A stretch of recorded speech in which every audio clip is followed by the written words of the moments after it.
let's just do a Christmas shot for everyone. All right. To everybody who's here, thank you for being here. We appreciate you. And if you're hearing this after we record, we appreciate you too. Surprise shots. Surprise shots. We don't know what they are because they're a surprise. That was that pineapple cream. Yeah, it was good. Better than the peppermint. What is up, everyone? I got a crazy episode today. Charlie Chop Off. Anyone want to take a guess of what that's about? He be chopping off D's. You think he's chopping off D? That's what I thought of. Why would he chop off D's? Because he's angry. Maybe he was abused as a child, and so he's taking revenge against his abusers and other people who tend to be abusers. Oh, like an Avenger case? Yeah, but like maybe he's like the Alaskan Avenger? That was a great one. Like maybe he's being proactive. I don't know. Proactive? Like he's chopping off peens before they actually commit the crime? Like just some in case? Minority Report shit. Yeah. Minority penis chopping report. All right, tonight we're actually starting 17th of August, 1973, 325 East Houston Street, Lower East Side. Manhattan. Jen, spell Manhattan for us. Manhattan. Does that check out? Spell it backwards for us, Jen. Nattannam. Now spell it the correct way, but replace each A with the letter Z.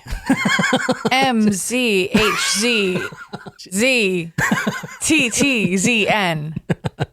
All right. That was wrong, but that's okay.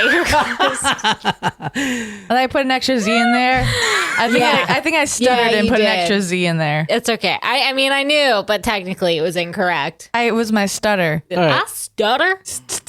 All right, tonight we are going to, what did I say, 325 what? But the other two were correct, right? Front and back. It sounded accurate. I know the front was correct, but the back I think was also correct. I think so. I prefer the back entrance. All right, so we're going to 325. Sucks for you because I don't think he's like that. Nope, must be somebody else. No, she's getting Oh my used God, to shush. it. He's walking fine. Stop. Shut up. Oh, you want me to shut up? Yeah. You going to do the story? Where's the whip? All right, here's where we're going to right I now. think you should whip him on camera since he assaulted me. We're going to New York. Oh, look at this fucking pool. Wow, that's a big pool. Hamilton Fish Park. This is a fish park? No, I think that's the like name an of the park. Olympic swimming Look, there's pool. like two different pools. There's like the Olympic size swimming pool, The a playground? nice. stairs. I've Oh, this seen shit. this place before. Mm-hmm. Where were you cleaning it up? No, it was in my dream. Yeah, because you were here, Jen. Mm-hmm. In my dream, I have really intense dreams. You guys know that. They're called splooge dreams. I don't have wet dreams. I have wet nightmares. That's terrible. I think you should talk to a therapist about that. Wet nightmares. That sounds terrible. It does sound terrible. Like, seriously, if that's a thing, you need a psychiatrist fucking urgently. Wet No, nightmares. psychiatrists just handle the medication. They don't want to Yeah. listen to your problems. Yeah, I just They want that. I just got mommy issues. At least you're aware. Yeah. All right. So here we are, 325 East Houston Street. And this is actually where we're going. Right here, Okay. Jen. Yeah, on the roof. On the roof. I knew she was going to say that. I should have fucking on the bet. roof. Up on the housetop. I knew she was going to say that. Yes, we are going on the roof. Like 100% yes. How did you know I was going to say that? Jen, unfortunately, I've known you for 5 years. 400 episodes almost. Over 5 years, sir. Oh, are these solar panels? Yeah, I they think are. so, yeah. I'd put it in a big penis shape. Yeah, sounds about right. All right. So we are literally going to the roof right here. And that is not a misnomer. We're going to Friday, August 17th, 1973 on the roof of 325 East Houston Street, Lower East Side, Manhattan. We're talking about a boy named what? Earl. Did you want to say something? No, I thought you were asking me the name of the boy, so I just guessed. Do you think that's the right No. guess, Jen? No. It's not the correct answer. No. So sad for me. We do not have a picture of this boy. He is the victim, though, and he was found dead on that roof. Oh, no. He is a 6-year-old boy. Oh, no. He was slashed to death. So this is an old story, and I want to say it wasn't covered too widely spread, which you'll know why here in a little bit. But it didn't really make the papers that there was a serial killer, and so the information's kind of scarce. So I'm going to try to do my best to, make a good story out of it. You want to read that? Stephen bled to death after a large artery inside the elbow was slashed. Dr. Michael Baden, Chief Deputy medical examiner announced after the autopsy. All right. Like I said, we do not have a photo of this boy, but we do have a sort of a photo of the other boys that were murdered as well. But Stephen Cropper was his name. He was a 6-year-old boy, so very young. Okay. And he was found on the roof of 325 East Houston Street. Now, at this point, I don't know who found him. It didn't say, the paper didn't say who found him. I'm imagining like maybe the duct worker goes up there and finds this. He's a 6-year-old boy. And not only that, he's on a roof with the sun beating down on his body. I'm pretty sure it was smelling, and that is one of the reasons, or maybe like buzzards or something, because it was on the roof. Yeah. We know this kid who, there isn't a photo of him, but Stephen Cropper, 6 years old, he was slashed to death Friday, 17th August, 1973. And in his chest, so his clothes were removed and his socks were on, but his shoes were taken off and placed, which a lot of lust killers do, which we've done stories on, but they'll place some dress next to the body. And that's how they were. Carved in this boy's chest, the 6-year-old boy, carved by a razor, a straight razor like you would shave with, just the razor. The reason I'm saying is just razor is because they actually found razor blades, multiple, near his body, like all around his body. Okay, there was like literally a pack of these razors. And carved in this boy's chest was a 9-inch carving of the letter X, which some papers interpret to be a star, which would have a religious connotation to it. It does. What is it? Star of David. Okay, yeah. There was no evidence of sexual attack. So all that was done was a big old X in his chest. No sexual attack, no chopping off anything. I will say that his arm and his chest, the arteries there were slashed open. He bled to death and he was mutilated. He was actually stabbed 39 times. Oh my goodness. A 6-year-old? A 6-year-old. His body, and this is from the paper, his body was, quote, resembling mince meat. Oh no. End quote. That's bad. It wasn't like mince meat. It's like, it's what like, is that? It's meat that's finely diced and minced. So 39 times being stabbed, and a boy of that age. Now, actually, this was the last murder of who will become known as Charlie Chopoff, which I've told you that name before, Charlie Chopoff. Yep. He wasn't, what's the word when you cut someone's penis off? Castrate? Yeah, castrate. There's another word. There's so many words for cutting it. Yeah, I think that's it. Something like that. I don't know. Which is I've weird. never done that, so I can't really give you the term. You guys are going to have to tell me if this is even the same killer as Charlie Chopoff. I'm starting with that, Stephen Cropper, because he was the last victim. All right. Now. Poor thing. Oh my goodness. Megatron says Lorena Bobbiting. Yeah. So this happened 3 other times. This is the 4th one within the period of less than a year. Oh, that's a lot. That these boys were getting seriously mutilated and disfigured. All of them were on a roof except for one, which was actually in a basement, which is kind of weird because that was ironic. Completely different. Yeah, number one, it's very ironic. Isn't it ironic? It's really probably actually with the proper definition of irony is not ironic, but just for the sake of that, word that we just like, it's interesting. I want to know. It's not ironic. It's interesting that it's the opposite, but irony doesn't mean opposite. I've never been to Manhattan, right? We accidentally drove through it once. I can't stand it. I know. Too many people. I don't know why everyone wants to live there. Like, who wants to live there? A bunch of people. Too many people want to live and go to there. Like, the only reason that I would go there is to like see a show on Broadway. I have no desire to be there other than that, because fuck New York. No offense to everyone that lives there, but like, there's too many people. It's too busy. Like, streets, you don't have any space to walk around. Get mugged. So we just traffic. We just hit the 8th billionth person. There's a baby. You know how they do that? They name a baby like you're the 8th billionth person. There's. Oh yeah. Did you see that? No, I didn't. Yeah. When did that happen? Today? No, it was like 2 weeks ago. There's, instead of being 7.2 billion people in the world, now there's 8 billion people in the world. Yeah. So this is the 8 billionth mouth breather. What I call fucking babies. Or just humans in general, I suppose. Yeah. Baby, 800 millones. 8th billionth person joining our fucked up species. Our species Good needs. for you, little dude. We need to eradicate everyone, and including myself. I am not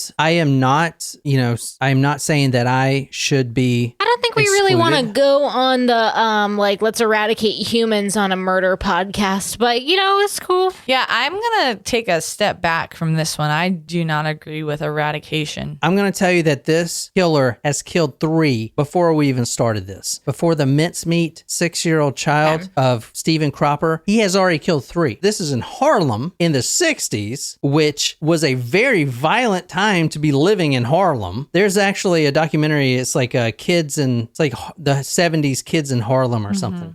And I got really cool pictures of these kids too. Like a lot of them are dressed really it's kind of cool looking. The civil rights era was going on, and Harlem was the worst place in the country to be. Worse than Mobile? I mean, if you're black, I'm talking about crime. It was a crime-ridden area. It was not a good place to be in that time. Yeah, if you were black and in Mobile, Alabama, yeah, that's probably the worst place. But I'm talking about like of black, white, Puerto Rican, whatever, the melting pot known as New York City, the crime rate was through the roof at that point. Okay. So through the freaking roof, which is why it's not just a race thing. It is, but it's also like the Harlem area is so many murders were happening there. I think it was like 4,000 that year or something. It was like incredible. Wow. That's a lot. But this eventually gets heated because, okay, there's a serial killer and he's already killed 3 and they're all children. Yeah, let's do something about it. But if you're wondering why there's not a ton of information, it's because of that. But this is the sketch that the police put out. Police have released this composite sketch of suspect being sought in connection with murders of several youngsters. So what is this guy? Who does he look like to you? A mobster. Honestly, he kind of looks like the guy from the last episode. He Dude, does. he does. Does he does. fucking not? Right? Fuck yeah. Weird. Hold on. Let me pull up the other guy. I want you guys. Dude, I also thought that shit. And I was like kind of secretly hoping someone would say that. Let me pull up the other guy because it looked just the fucking same. Like Yeah, let me pull him up. Maybe they just had like that was the look. a template. That was the look. A template. Coiffed hair. Yeah. Dude, I also noticed that and I was like, whoa. Because I actually went back and I was like, wait, did I input the wrong guy? Is this the right murderer for the right story? All right, so this is the one from the Santa murder. All right. So look at that guy. Yeah. And look at this guy. Oh. I totally see it. Whoa. He looks just the fucking same. Just missing the chin strap. Yeah. Yeah, the chin and his hair's kind of A little different, but I mean, for a sketch, I would say like the eyebrows are very similar. Yeah, so the eyebrows go down here. So look at these eyebrows. See how they're curved in? Yes. Oh yeah. my God, that's like He's the just same. missing the facial hair. Huh? He's just missing the facial Yeah. hair. Let me see. Yeah, that's crazy. Yeah. Nuts. Whoa. Oh my God, the hair is the same. See the hair's up there and the hair's up there like that. That's Funny. crazy. Yeah. I agree. Yeah, good call. I also noticed that. In fact, I went back because I was like, wait, You did thought I? you switched the photos? Yeah, I thought I messed it up. But since I don't mess anything up because I'm perfect, I knew that was had to be Right. something. Obviously. Right. Yeah. All right. So this police sketch was released. The description of this man, he was Hispanic. Actually, he was Puerto Rican. Right. Okay. Now, the police didn't really give too much weight to this until there was a big community outrage. This was Harlem, and there were riots and shit going on during this time. So they, I guess, had other things to do, but it was also like crime everywhere. Like, come on, 4,000 murders this year. Leave us alone type of shit. But this guy was Hispanic, but they came out and said he was Hispanic, which he's really Puerto Rican, 30 to 32, which is a pretty good guess of age. Thin acne scars on face between 5'7", 5'10", black hair, swarthy man. That's an interesting adjective. Quote, walked with a strange gait, almost a limp, and quote, very pronounced scars on his face. So I'm going to show them to you one more time. There was a man that fit this exact description. His name wasn't released, but this guy looked exactly like this. Exactly like this. I mean, that looks like a photo, not a sketch. Legit. Honestly. It says Wait, police that's a sketch? Yes, composite sketch it's a right here. sketch. Composite Damn, sketch. that looks like a I photo. know. I agree. Yeah, they can't. I feel like they can't do that today. The public, they saw this random guy that looks just like that sketch, which looks like every other sketch apparently. Italian, yeah. And Puerto Rican, yeah. And they basically lynch mobbed him or got to the point where they were about to. Police rescued the man and took him to the neighborhood station house, but as word spread through the community that a suspect was in custody, a crowd of about 500 residents gathered outside trying to get at the man. He was finally disguised as a police officer and spirited away in a squad car. This guy's MO, I told you he's killed 3, and we're going to get to all the victims, but this guy, his MO is very important. The race, all Hispanic or black. I can't tell if they're African American or Puerto Rican. I've seen both, literally both in reports. They're all dark skinned, I would tell you that. I don't think they're Puerto Rican. I think they're all African black, okay? And that's going to be, and there's a reason why I say that. They were all under 11 years old, all mutilated either on a rooftop or alleyway and laid in a, quote, ceremonial fashion, end quote. What? I'm trying to remember who one of the killers we did early on did the taking off the shoes and placing them. Yeah, so back then they didn't know behavioral psychology for killers, but Right. we've done a couple of those. Yeah, we have. But it's a reason they do that, and I don't know. And it may have been people that were in the military as well. Like that was part of the. Yeah. I can't remember. So all 3 of them, except for Proper, which had the X outline on his body, had their penises completely removed, and they've been stabbed from 28 times to 40 times each. Damn. And they were all eviscerated. Thanks, Wolfie, or whoever gave me that word. Eviscerated? They were all eviscerated, which means their penises were cut off. And one of the boys' penis was actually found in a nearby park. Kids were actually playing with it. Oh, no. They didn't know what it was. I don't like that. No. Which reminds me of a good story. No, it's not about penis. It's about my buddy's fleshlight that he lost God. in Afghanistan. That's almost like worse. And then we found it, and kids were like putting it in their mouth. They didn't know what it was. They thought it was like candy. It was because rubber. No. All the penises besides the boy we talked about was removed. Oh, no. They were all laid in a ceremonial fashion. One penis was found in a nearby park in Harlem, and kids were playing with it. Those kids... They were playing with it? Yes, Jen. That's how we got to the fleshlight story, Dad. God, good morning. God. They were playing with this paint. They didn't know what it was. I mean, I guess they knew what it was. I don't know if they knew what it was or not. I mean, it's probably all dirty. It said in the fucking paper they were playing with it, so that's what I fucking put. All right, the kid, She don't like that. Oh, I do not like that. I mean, I don't like it. they didn't think it was real. They told a police officer that a man came up to them. They offered him 50 cents. All the kids, this man offered the kids 50 cents to follow him, and none of them did. But they said his name was Michael. So that's important too. Keep that in mind. Michael. He is a religious person who thinks he may be a god or divine person and is doing this for some unknown reason. Now, this is before all the behaviorist psychology from the FBI. So these are just psychiatrists. One of them says he's a religious person, like Nicole just read, who may be thinking he is a god and he is doing it for some reason, or a god is communicating him to do this, which is a pretty accurate guess, as you'll find out. And the reason the psychiatrist thought that is because of the way the bodies were placed. Like I said, they were placed ceremonially. Now, there's no pictures of the body. They don't even really describe how they were placed besides being ceremonially placed.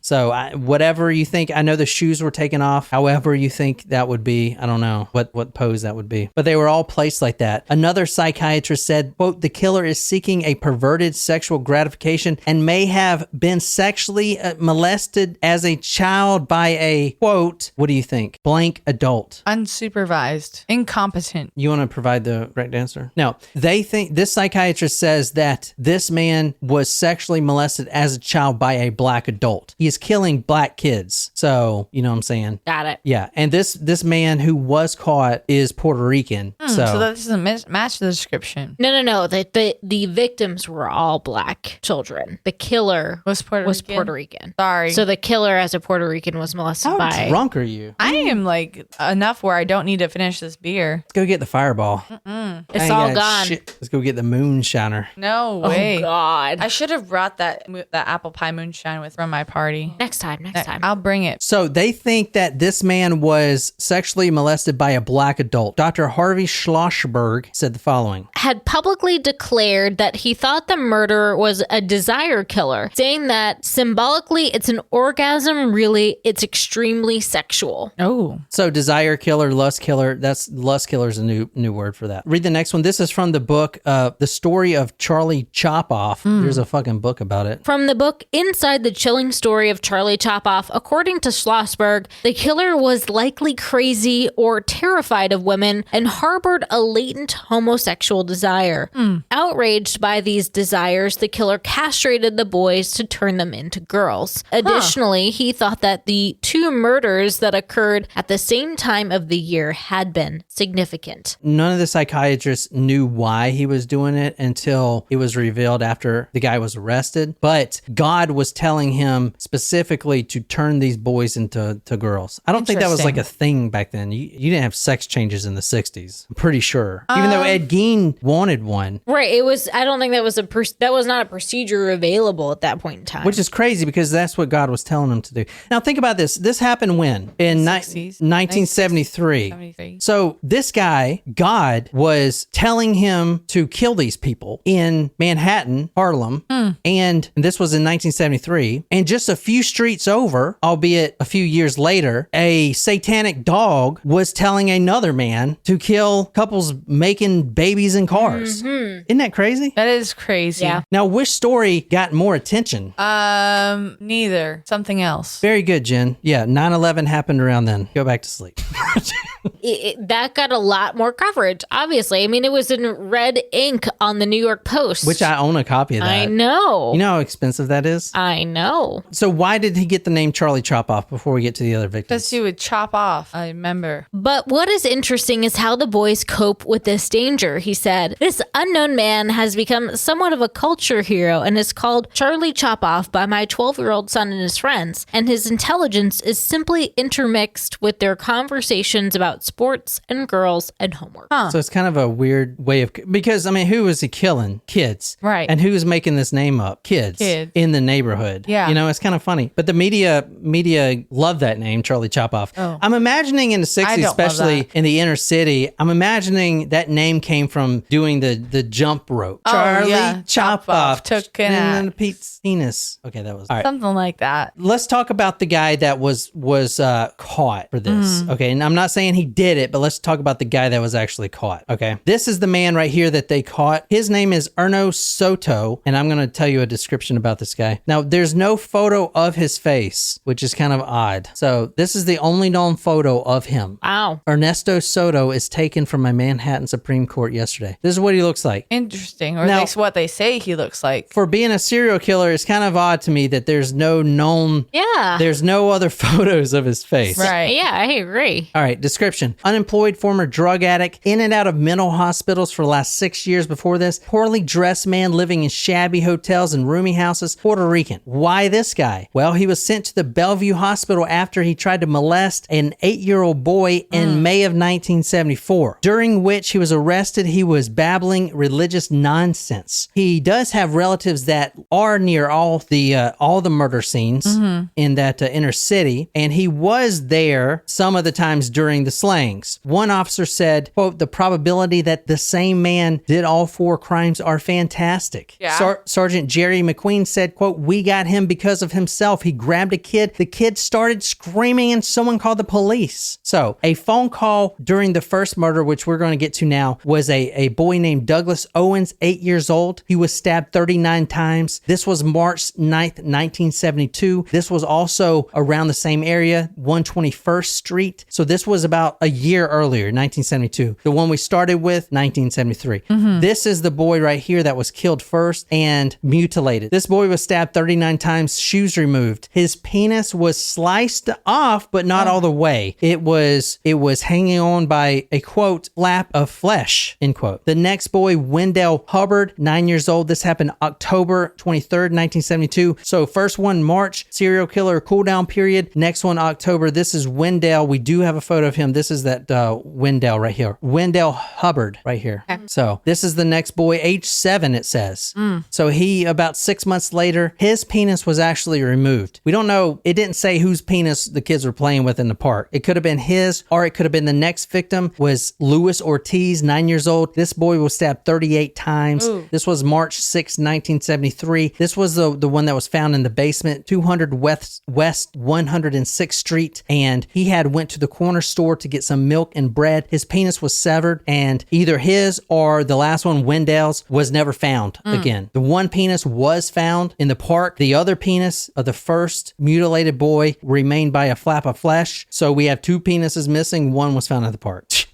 I wouldn't want to find a penis at the park. Oh, God, Jen. All right. No, I would not either. I agree. I was listening. How do we know this guy is him? Well, they did arrest someone first. His name was Daniel Olivo. He was detained August 20th. He was detained from sexually abusing a 5-year-old Puerto Rican boy, and he matched the description perfectly, but he had an alibi, which was like, a friend. Right. Soto, 33 years old. We don't have a picture of his face, only of him getting arrested. He was a former drug addict, in and out of mental hospitals for 6 years, and he was arrested after trying to molest an 8-year-old boy. He was also around the same scenes when the murders happened because his relatives lived there. And the reason that he did confess, but he only confessed to the latter killing of the first one we talked about, which didn't even have his penis cut off. That was Stephen Cropper. He just had an X on his chest. Right. He only confessed to that one specifically, and then they pinned all the other ones on him. It seems like they would be, he did them all, right? Right. Yeah. God actually told him to do it to turn the boys into girls, and he was, quote, aggressive with grandiose religious beliefs. Now, the kid that he got arrested for, he was trying to molest, the kid could not pick him up out of a lineup at all. So, he did not have a limp as well. His trial was thrown out because he's too mentally unstable to stand trial. He was diagnosed with schizophrenia, hallucinations, and delusions. The reason that he went insane was because 6 months ago, and this is crazy, 6 months ago before all these murders, his wife divorces him. She was a Puerto Rican woman. She divorces him because she had a black baby. That's kind of interesting, isn't it? It is interesting. I don't know. A lot of people don't think it was him. He's dead now. A lot of people still don't think it's him. The case is actually still unsolved. Technically, it's still an open case because they think he may have killed the one at last, but that he didn't cut the penis off the first one. And also the fact that he was in a mental hospital when two of the other murders were committed. So they don't actually, but he was blamed for all of them. That's a pretty solid alibi, I would think. I'd say. Jeez. Yeah. So they were trying to pin it on him. However, unfortunately, he didn't even stand trial because he was mentally incompetent. But so he just lived in a mental hospital until he died. That's the story. Charlie Chopoff, not much on there. Like I said, Harlem kids, no one really cared back then or care now. But anyway, what do you guys think? You guys still here? I feel like they should be recognized for. I mean, it's interesting that they kind of shoved it onto someone just to get appeased, you know? Well, there were no other similar crimes afterwards. Right. You know what I mean? That is true, yeah. So I'm not saying he didn't kill all these. I mean, he's got a solid alibi for. I didn't mention that they actually said that he could have, and the exact quote was, quote, jumped the wall of the mental institution and done this and then came back. Okay. So if it's it wasn't like a super lockdown place. Right. The real killer did stop after he was arrested. So did it come up from any of his psych evals that he was abused as a child if he was in a mental facility for so long? No. So during his confession, he said that he was molested by a black parent, an adult. So it did match with it matched pretty good. So